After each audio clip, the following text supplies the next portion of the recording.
আমি যতই বুদ্ধিমান হই, যদি লেখাপড়া না জানি, না জানা থাকে লেখাপড়া,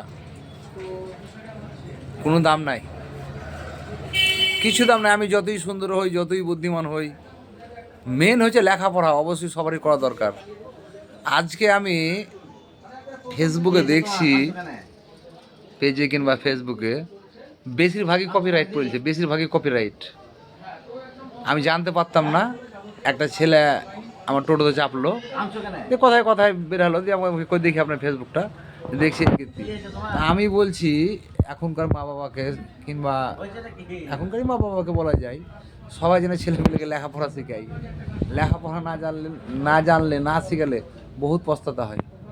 ছোটো ছেলে একটু দুষ্টামো করবে, ঠিক আছে, কিন্তু ওকে যেভাবে হোক বুঝিয়ে বাঝিয়ে ওকে কিন্তু স্কুল পাঠাতে হবে, না তা কিন্তু আমার মতন পস্তাতে হবে, ঠিক আছে।